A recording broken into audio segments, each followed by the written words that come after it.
This is Girl Gone London. This is the most real I've been online. So I'm really curious to see what this is all about.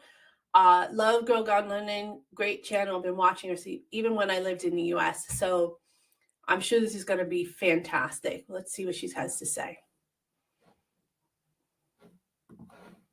Welcome to maybe the most unhinged ramble I've ever posted on the internet. If this ends up getting posted online, I am recording into a microphone with a tea towel in front, which I will explain in a moment. My name is Kaylin, but you don't care if you don't know that. And if you do care, you already know that. I am going to ramble about various topics. Not many of them include UK versus USA topics, so fair warning. This is probably the moment when like your favorite TV show has that one episode where they say it jumped the shark, which actually, fun fact, comes from a TV series that did have an episode involving jumping a shark.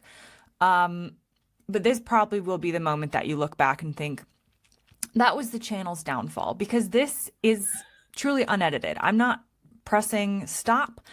I'm not editing it because I can't be bothered. And this is what I've been doing for the past couple weeks on the Girl Gone London Patreon, which I will link below. And I thought, why not put it on the main channel? Because I am tired of editing. I'm tired of UK versus USA topics right now. And we're just gonna go for it. There's no real point. I love that. I love it. You know what? Those of you that are not content creators don't get editing.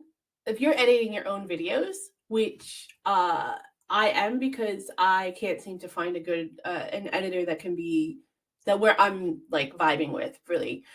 It's not that they're not good. It's just that I'm not conveying myself properly or something, who are just not getting it. But so I edit my own videos.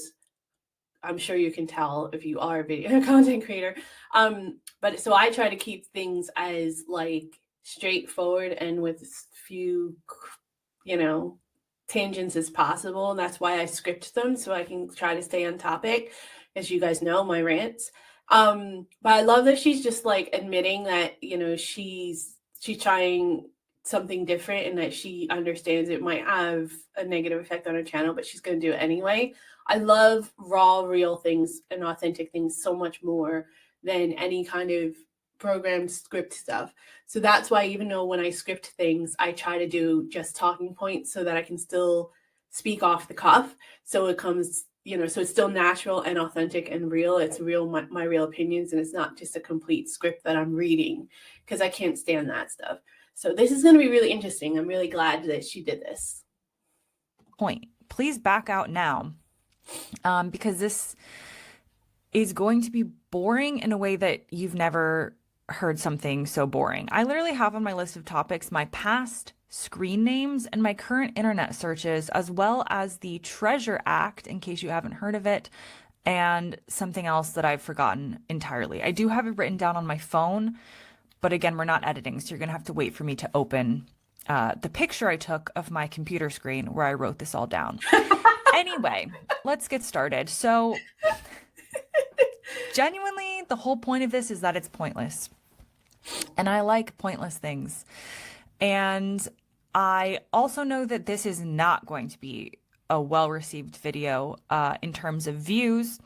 Though I was also thinking, even if it has, say, 2,000 views, which would probably be doing really well, actually, if 2,000 people were in a room looking at me, I would think, what an insane amount of people. But the internet and views and the view counter on YouTube make you think that it's not a lot of people unless it's 1 million views or even 100,000 views. It's so true. Oh my God. So real though. I literally was having, like, a couple weeks ago, maybe even a month or so ago, I was having a little bit of a meltdown behind the scenes about, like, I 2 or 3 videos didn't like do well, and my partner was like, you got like 1,000 people to watch this, or you got like 2,000 people to watch it, or whatever. I can't remember the numbers, I'm making them up, but he was like, that's fantastic. You know how many people that is? Like, that's a lot of people. So I try to, it's really hard in this world to remember that, you know, this many subscribers or this many views or this whatever, because in the grand scheme of life on YouTube, it does seem minuscule, as she pointed out, but it's so important for us to remind each other that it's not really as bad as we think. I mean, we're still out here, we're still doing it, we're still, getting people to watch, even if it's a few people. Some of my videos, because I'm kind of trying to transition in a little bit to helping other people rather than just talking about myself all the time. Some of those videos that I'm trying to do don't get nearly as much traction as, my US comparisons, as she was saying. So I love that she said that because it's so true. But 2,000 people would be a lot of people. I wouldn't want to wait behind 2,000 people in line for something. I don't, I'm not good at picturing amounts of people. So I'm trying to picture 2,000 people in an arena and I can't. It could take up the first row. It could take up the whole thing. I don't really know, but it sounds like a lot of people. So actually, a lot of people are listening to this. Me rambling in the dark, saying nothing of importance. And maybe that's the point, you guys. I'm like, why is this interesting? Am I interesting? I don't think so. But you're going to watch it. And some of you will watch all the way to the end. And you know what? I hope that you enjoy however long this turns out to be. Okay. Random topic of the day number 1. I am not good at talking in groups.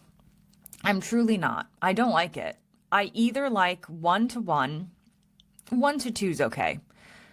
But once we get 1-to-3, well, not 1-to-3, but once we get a group, a sizable group, I hate it. I don't know how to socialize in a group. There's too many people looking at you.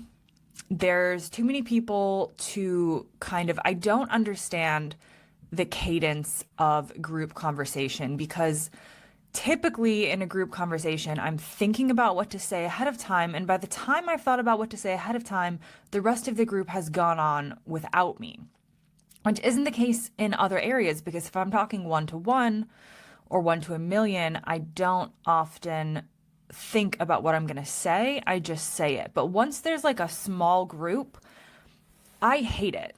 I absolutely hate it. I don't know why I'm sharing that with you. You don't care. But First of all, we do care. That's why we watch you, because we care. The second of all, I can totally identify with what she's saying. Like, it's much harder for me to talk. I could talk to, 100 of you guys online. I've never had 100 people in my groups or anything, but I could talk to 100 people online. I could reply to 100 comments and have a conversation. I could do a chat back and forth for an hour with people in a group chat or something. But once you get me face to face with more than a couple of people, I'm the same way. I don't really clam up. I just kind of I guess I get nervous that I'm going to upset somebody or I'm going to say something that offends someone instead of just not caring. Though I am trying hard to just not care, because I do think it's probably an internal thing about me, about my people pleasing triggers and all that. But I think that we can identify on that a lot.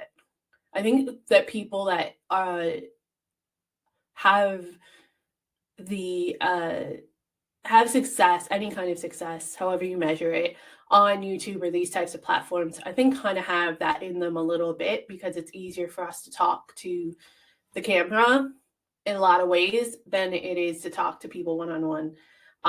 Because you could just be a little bit more authentic without having to deal with an immediate reaction. Anyway, that's my personal take. I don't know if that's Kaylin's take at all, but totally feel her on that. this is what we're buckling for this. If this is what you want to hear is my confessions about stupid stuff like this. So I guess let me know in the comments if you feel the same. I don't like small group socializing. I'm so sorry if we've ever been in a small group socializing thing together. Now, if it's like 4 people, 4 I think is my limit. Once we get to 5, 6, 7, you're at, oh my God, I just pictured being at a dinner table with like 7 people. It is my worst. Absolute worst Your nightmare. face. Hate it. Also, I know I'm gonna come across as such a joy in this episode of, I don't even know. I call it the Girl Gone London podcast on Patreon, but we'll see. Anyway, I'm like desperate right now to cut this and redo it and edit it, but that's against the rules. So let's soldier on.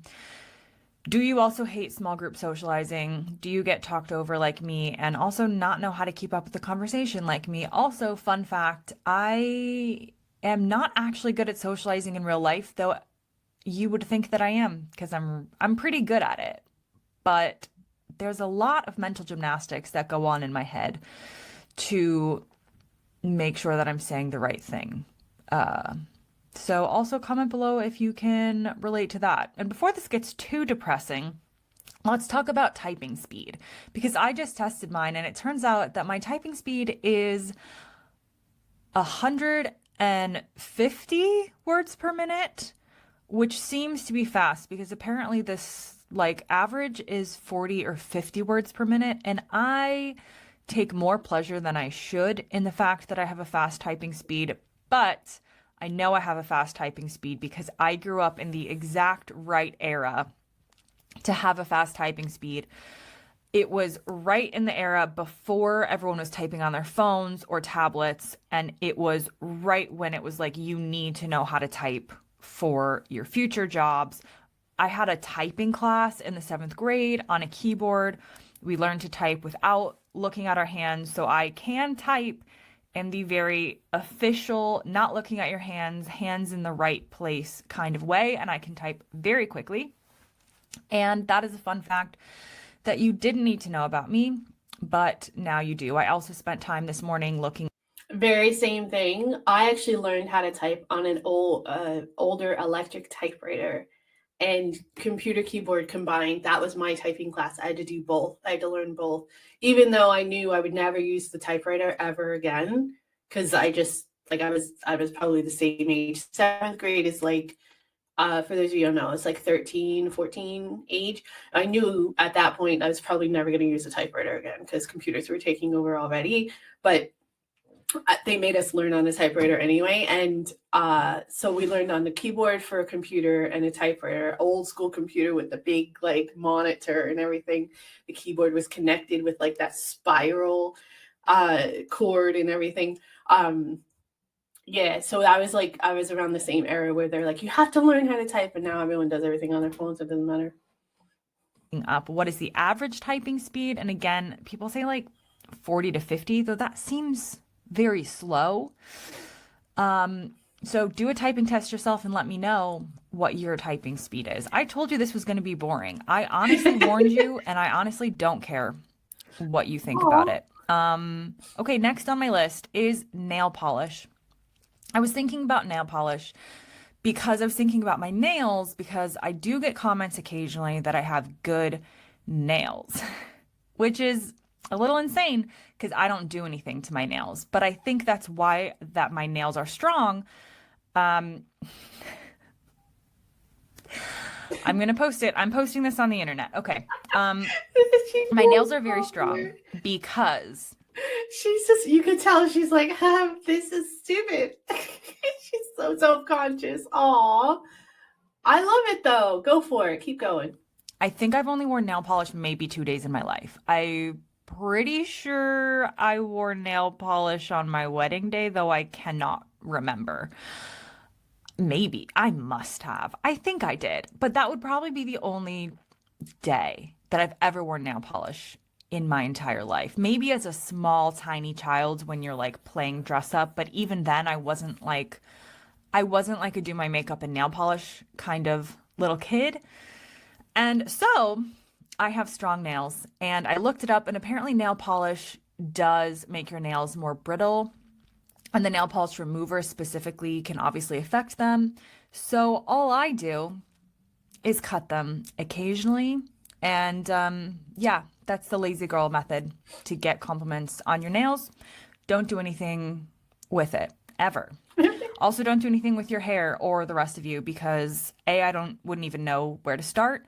And also my hair looks the best when I've done nothing. maybe you are like that too and you just don't know it. So there's my I'm going to become an advocate for the lazy girl movement of just don't don't do anything. Just exist in the world. That's fine.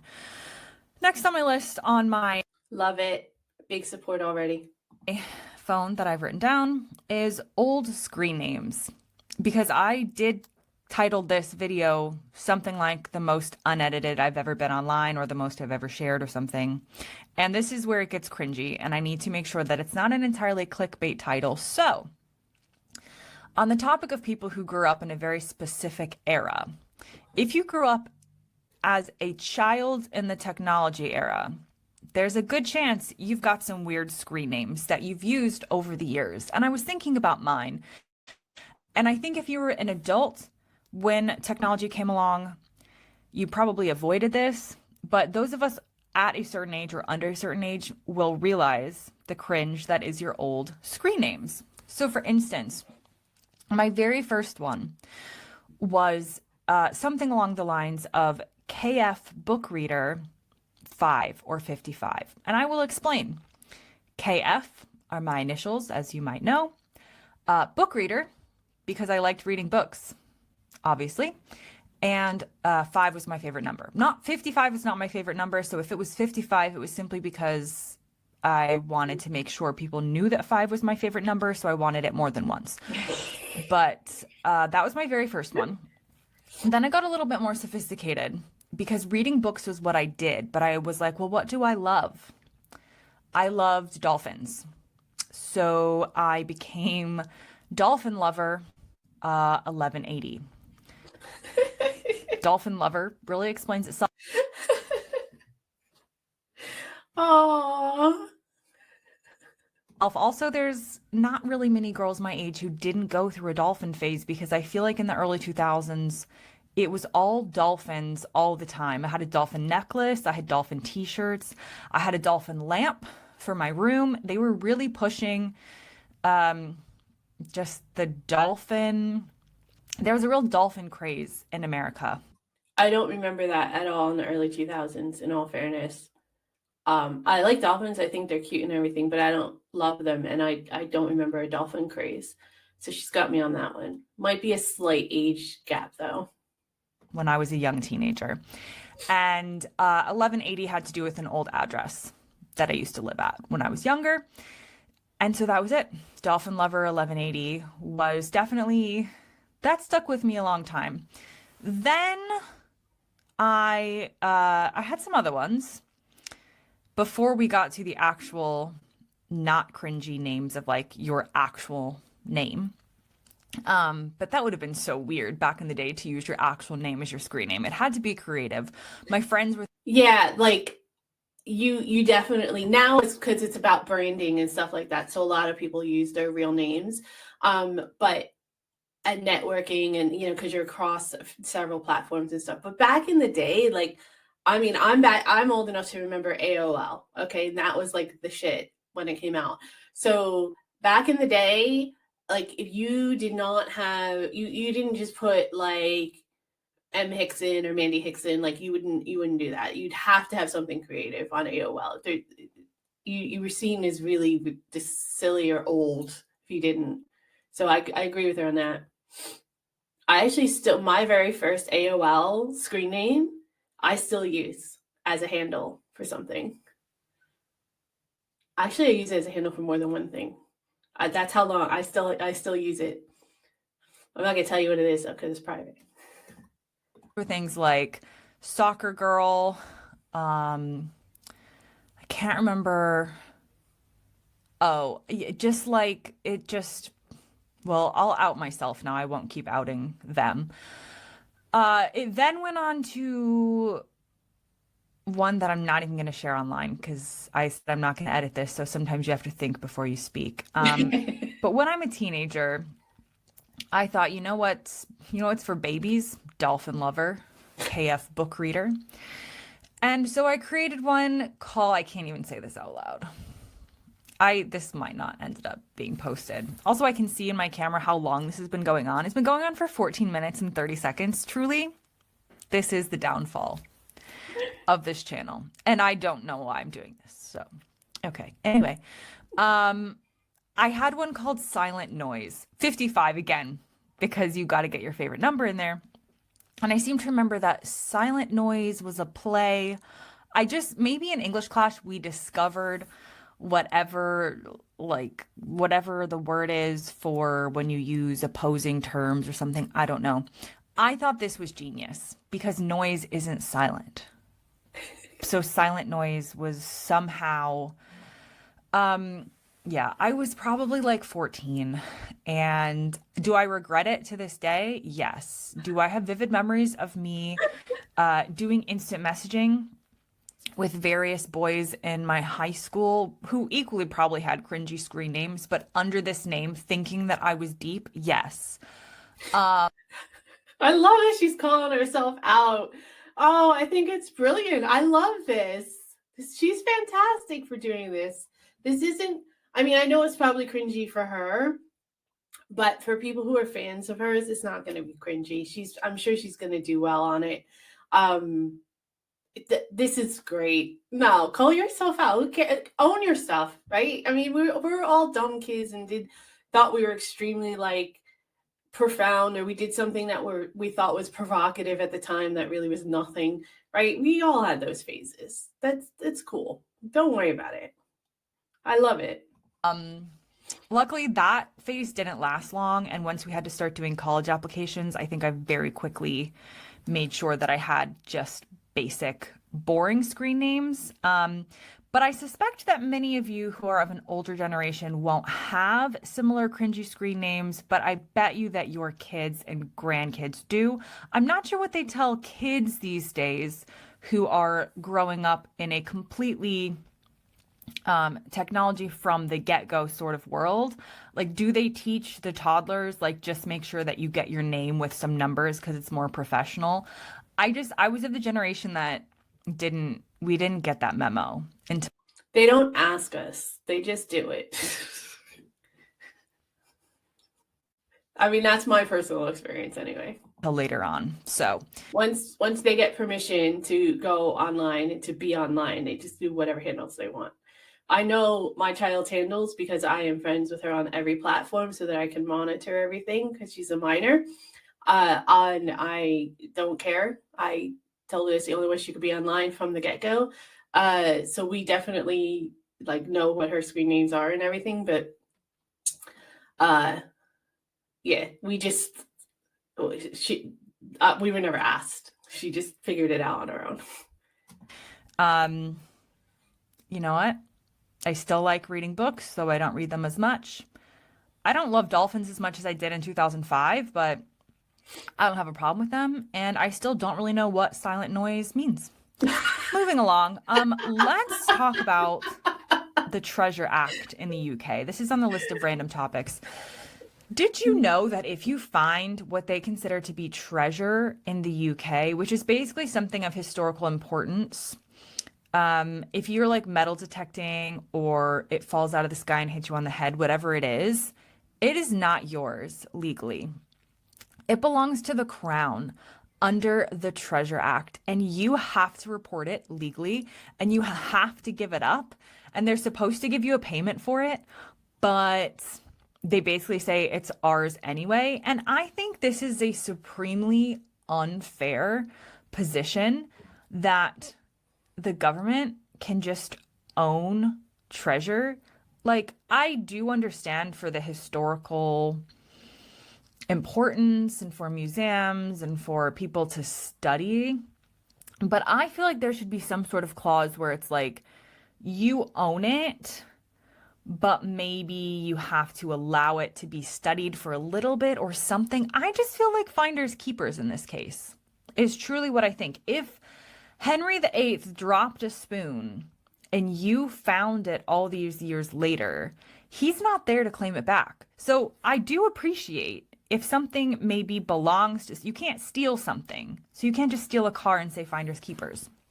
But but the people who are missing these treasures are no longer alive to claim them. That's why they're treasures.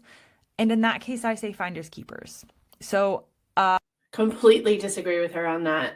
Completely disagree with her. I don't think that that's the case at all. I think if it's something like that where they can prove that it has some kind of historical tie or significance, that it absolutely belongs to the country, maybe not the crown, maybe to the people, and therefore should be displayed in the museum. I mean, that's, that part's debatable if the crown owns it so that it can be displayed, or however the legal stuff is. I don't know that part of it, but I definitely disagree with her. I think it's something that can be proven as historical significance, and it should be preserved, and it should be given. I don't think that you should own it and keep it just because you found it. If you find, 100 quid under a rock, can't prove it, that's something different. If you find a spoon that turns out to be Henry VIII's, like because you go to Antiques Roadshow or something and you find out it was Henry VIII's spoon, up until that point, you can keep it because you didn't know. But once you know, it is. I feel like it's I feel like it's a human and cultural obligation to turn it in. That's how I feel. I don't think it should. I don't think that person should have it for the rest of their lives. My opinion. Curious what you guys think, though. Let me know in the comments. I just think that's a very unfair policy. You can put me down on the record of saying I am anti the Treasure Act. And I feel like it's just going to prevent people from getting things valued or figuring out what they are. Though, funnily enough, you wouldn't even know how much it's worth unless you kind of reported that you had it. So thus you get stuck in this limbo of the treasure's only worth it if you're in it for the monetary gain, if you report that you have it. But I just think that's unfair. I haven't found any treasure for this to personally affect me, but I am worried that if I do find treasure, I will be affected by this law. So look into it. If you haven't, it's called the Treasure Act, and it's how a lot of things end up in museums because everyday people find them, and then the crown is like, we own it, not you. Even though you spent your whole life being addicted to metal detecting and you actually put the work into finding this, it's ours now. Anyway, the next second to last topic. That's very imperialistic, and that's kind of a legacy of leftover having a monarch. I feel like, I mean, but it would happen. Like, America doesn't have a monarch. If you found, Thomas Jefferson's pen or quill that he wrote the Declaration of Independence with, you would be like, you should give it to a museum. So I don't know. I just disagree with her on that one. I just feel like you have a moral obligation to make sure that it's preserved for future generations to see and that kind of stuff. I mean, some people might argue that a spoon or a quill is insignificant, but I don't. I like all that stuff. I think it shows. I like stuff that shows like the everyday nitty gritty life of those times, not just the big stuff. So, yeah, that's my take on it. Do with it what you will. On my list is the time I did PE online. I don't know how I got into thinking about this topic, but I was thinking about my typing class and how I then somehow got out of PE another year, which is, everyone calls it physical education, right? You know what that is. Also, the sun is really streaming through this window now. So this lighting is also as bad as the past 20 minutes of your life. Anyway, I got out of PE one year because I did a typing class, but I was also thinking about how I got out of taking PE in high school because I chose the online version. And you're like, is this real? It is real. In Florida, back in the day, I don't know if it's still there, you can take what's something known as Florida Virtual School. So you could take classes, actually probably nowadays with Zoom and stuff, this is like, everything's online. But back in the day, virtual school was this like very unique, very against the grain kind of cool like thing because class was in class, not online. But in Florida Virtual School, you could take classes online. Anyway, my point is, I didn't like PE. I wasn't a particularly athletic child. I probably could have been more athletic if I had thought that I was more athletic, but I liked reading books, as you can tell from my screen name, so I didn't really realize that side of myself. So I didn't want to do PE because also PE in American high school is, oh, it's awful. It's not good. So I decided that I'm going to get the credit for that class by taking PE online. And so what I did is I signed up for PE online. It was called like personal fitness on. Okay, you shouldn't even be able to take physical education online. You have to physically be there. I'm sorry, it should be one of those things that you can't, like, what are you gonna do? I guess like I guess like she was saying, if you have like a Zoom class where there's like 10 or 20 kids on the thing, you could see if they're actually moving and doing the activity. But the whole point of physical activity is physical activity. Online. And essentially your parents acted as the people who were signing off on certain things. So it would say like, okay, in this module, you have to like go run 3 miles or something. And so I think she knows this. I doubt she's listening to this, but just in case she is, I'm pretty sure I've already revealed this to her. But if she hasn't, Mom, here we go. We had a treadmill in the garage, and I would go into the treadmill. I would go into the garage. I would turn on the treadmill to sound like it was on and someone was running on it, and I wouldn't run on it. Don't know what I did. Maybe I brought a book out there. And then I would turn it off. I'd come back inside. She must have known because I wasn't like sweaty or anything. And I would say, can you please sign off that I just ran 3 miles? So actually my entire high school diploma is invalid. But that's what I But I've had a treadmill. Yeah, it makes a sound when you turn it on. I don't know if any of you, I'm sure you guys, most of you are familiar with treadmills, but it makes a sound when you turn it on and everything because it's a machine running, obviously. But it also makes a completely different sound when you're running on it. Like you can tell it's like running on a pavement, right? Like you could tell there's like footstep noises and stuff. So her mom might have actually known that she was doing nothing. Besides the lack of sweat and everything.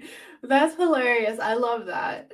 did for a whole semester. And there was also stuff like nutrition, and it was like, sign off that you've eaten 3 healthy meals today. And I'm like, okay, as I'm eating a Pop-Tart, sign that off. And yeah, that was a thing. That is how I passed PE. I hated PE in person just as much as I hated socializing in groups. And PE was a lot of weirdly having to socialize in larger groups as well. So I said, no, thank you. I will go stand in my garage like the world's biggest loser, pretending that I've worked out.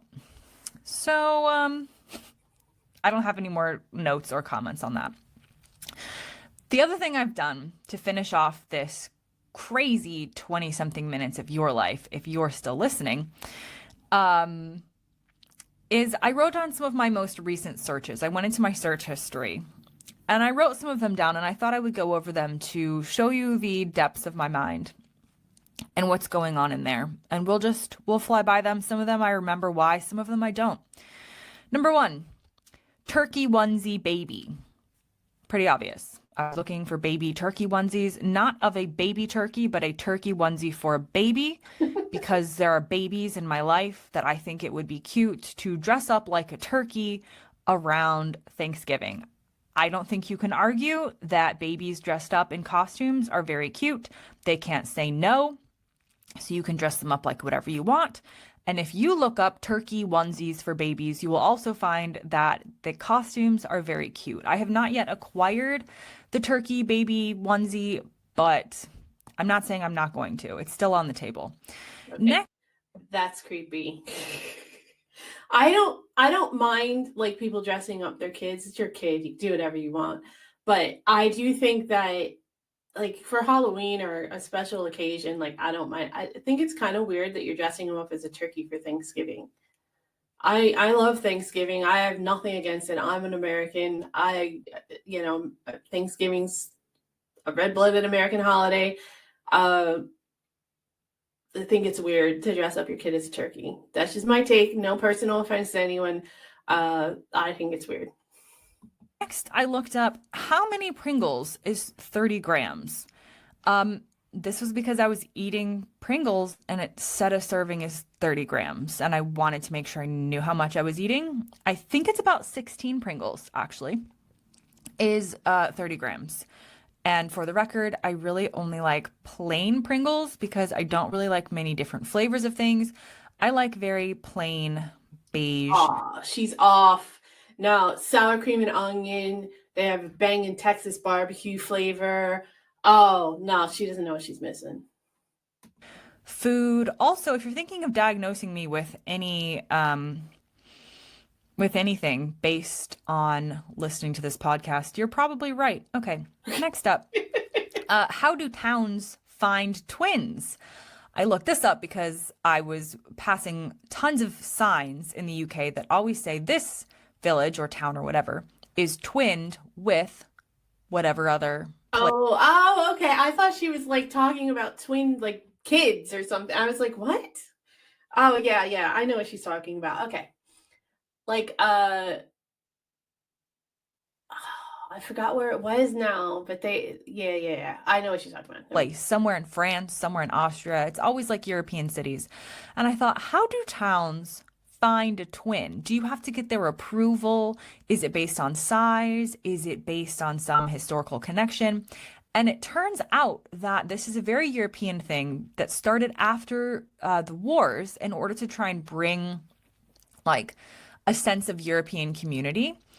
And that's why they're mostly European towns twinned with each other. And it could be a variety of reasons why they're twinned. So there's not just one reason. It could be some sort of historic connection. It could be related to how it looks or its size or anything. There's not a standard town twinning procedure, but it is, I forget what it's actually called, but it's some like European twin town something. Look it up. I don't know. I'm not editing this. Okay. Next is how long to do potatoes in air fryer fries. Because I don't have an air fryer, but I have an air fryer that is also a pressure cooker, and I wanted to try and make fries in it. I don't remember how long it said to do potatoes in an air fryer to make fries, so if that's you, you're going to have to look it up again yourself. Next on my list, I looked up Sasha Obama because I was listening to a podcast with Michelle Obama, and I was thinking about how much I love Michelle Obama. And then I was thinking about the Obama family, and she was talking about her daughters, and I know that one is named Malia and one is named Sasha. I think Sasha's the youngest, but for some reason, something that she said in the podcast made me want to look up Sasha Obama and see what she's doing. I did look it up. Can't remember. I think she's doing well, though. I didn't find anything scandalous. She's living her life as Sasha Obama. Yeah, she's definitely the younger one because she was very little when they took office, and now she's like a grown adult living her life, and her mom is Michelle Obama. So she's never been better, I'm sure. Next on my list, Bermuda government advertising. I wanted to see how Bermuda government advertised to tourists because I'm interested in weird things like that. Next is I looked up water in ear. I randomly wanted to find out how Bermuda advertises its tourism to people. Oh man, that is a random one. Plus put in more water because I had water in my ear and I had tried a lot of different techniques to get it out, and people kept saying put more water in your ear, and I was like, well, that sounds counterintuitive. I'll give it a try, but I wanted to find more specific directions on putting in more water. It did actually work. Basically, I filled the ear that already had water with more water. Then I dumped it all out, and it was successful. So thank you, Google, for that. Next on my list, I looked up St. John's, Houston. This is a very preppy primary or preschool, I think, in Houston, Texas. You have to get on the waiting list for forever. And I was just going to tell you that I don't remember why I looked this up, but I actually do now. I was looking up the horrible Texas flooding a couple months ago, where the flooding like killed loads of kids in a summer camp. Horrific. But people were talking about it online, and they were saying that this summer camp is sort of, oh no, Oh, my recording of my video stopped. Okay, we're gonna press play again, but we're not editing it. I'm back. Okay.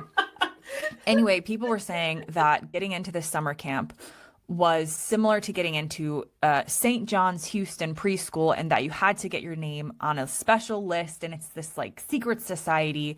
And so I wanted to look up what this preschool was. I don't think I found as much information as I wanted to find, but I guess that makes sense if it's more of like a secret society situation. Not that it's a secret society preschool, but one of those places that like you got to know someone, kind of. All right, 3 more searches on my list.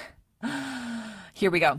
Also, I had a video on UK versus USA advertising that I need to edit and put up, but didn't feel like it today, so that's why we're doing this. I looked up Instagram for Bindi Irwin. Bindi Irwin is the daughter of Steve Irwin, everybody's favorite crocodile hunter, and her brother is currently on Dancing with the Stars, but that's not how I remembered Bindi Irwin. I was also listening to a podcast that she was on, and she was talking about living at the Australia Zoo with her family and her child. And I guess I just wanted to know more about her by going to her Instagram, and I wanted to see pictures of what she looked like now. I think Bindi Irwin is probably a really cool person. She's very good with animals like her dad, and I don't know that much about her, even though I did look up Instagram Bindi Irwin, but I'm a fan of the Irwin family. Second to last on my list, I looked up British Virgin Islands cruise. Self-explanatory. I didn't book a cruise, but I think I had a moment where I wanted to take a cruise, and somebody suggested I should look up the British Virgin Islands. Didn't get further than the initial search. Can't remember much of what I learned. I'm not currently going on a cruise. Though one of the YouTube channels I think I've mentioned that I watch the most is, and a lot of you will watch her too, is called Emma Cruises. And she talks about cruising and goes on cruises and is a wealth of cruise information. I've never been on a cruise, and I have no current plans to go on a cruise, but I still like listening to her talk about cruising. Last on my list, I looked up back pain one side. Why would I look this up? Clearly I had back pain on one side, but I always have back pain on all kinds of different sides. And I also didn't specify for Google to really give me more information. So, like which side? Because that probably has something to do with it. I can't remember what the results of that was. It's almost like sometimes you look stuff up, not to get information from Google, but to like tell Google that you're feeling certain things. Like I just needed Google to acknowledge that I had back pain on one side, and then I felt better. What was I going to get from that search? Nothing. And like I said, I have back pain like all the time, so I didn't need to look it up. But sometimes you just look stuff up that's completely pointless. Like the past maybe 30 minutes of your life has been. So that wraps up this video. I also did want to include a bit about how sometimes I read your comments and sometimes I don't. And sometimes you come for me saying I don't read your comments. And the reason is because the internet is a cesspool of people's opinions. And it's not that I take it that personally, but it's not healthy to be constantly reading what people are commenting, even if they're commenting on your topic or on your performance of something or on your delivery of something. Like, we don't need that many opinions in our life. So if you do want more direct access to me, I can't imagine why you would, but if you do, that's more of what we do in the Patreon, which I have linked below. That is where I ramble a bit more, and it's just easier to respond to people who aren't, it's just easier to know that people are leaving comments in good faith and wanting to interact and talk about topics rather than people just complaining that I have too much vocal fry, I wore my hair down instead of wearing my hair up, I'm stupid and I don't know what I'm talking about, my sheer existence is offensive to them, they couldn't get to the end of the video for various reasons, probably because I talk like this and I drone on at the end of each sentence. That's kind of how I talk when I'm doing something like this. Okay, thanks for listening and for watching if you watch this. She's fantastic. I liked that a lot. I totally 26,000 views. Yeah. See, I knew she'd be all right with that. Uh she's fantastic. I totally hear what she's saying about the comments thing though, because that's why it takes me so long to get back to some people and why I can't get back to people like fast enough, because or why I'm always behind, because there's so many people that leave such comments just for the sake of leaving like nasty comments. Like someone a couple weeks ago, or it wasn't even, I think it was like last week, someone was like, I think you're gaining weight. That was their comment. And I was like, thanks. Why are you here? Just a comment that you think I'm gaining weight? Like, obviously you'd watched a few videos or something, but okay, like I don't. Again, I didn't take it personally because I don't know them and I don't give a shit, and I know what my real life, drama is and all that kind of stuff when it comes to my weight. But it's just like it's sometimes it's just when you have those types of comments all the time, it's really difficult because you're doing, you're trying to reply to comments and you're batching it, and it's really hard. It's just hard being someone online. You have to take breaks, and you have to pause. As much as I would love to reply to every single comment, and I try really hard, I've been trying really hard since I started this channel, because I know how important it is to interact and let you guys know that I'm paying attention to what you're saying and what you want, and I want to know what your contributions are to the conversation. It's really hard, so I totally feel her for that. That's why I put priority comments as a priority reply to comments as a perk to become a member for our channel. And if you want to be a member, then you can click scan the barcode that's on the screen here. But I appreciate that. But that's why I made that a perk. That was the first perk that I made, because I know how hard it is to reply to comments, and I know how important it is as well. But she's funny. I thought that was good. I thought it was funny. I had no issues with that whatsoever. I think she should do more of those. I like those types of raw, just unedited things as well. I want to get to a point where I'm comfortable enough with myself and what I talk about, where I don't have to edit as much. My problem is I have a people pleasing personality, and I try too hard to try to be pleasing to as many people as possible. So I have to let go of that and be a little bit more authentic. But I have done a couple of those where I've been raw, and I've done, like, I do live streams and stuff where I don't, edit obviously throughout. And they've done okay. So I really just have to have confidence in myself, I guess. Oh well. Anyways,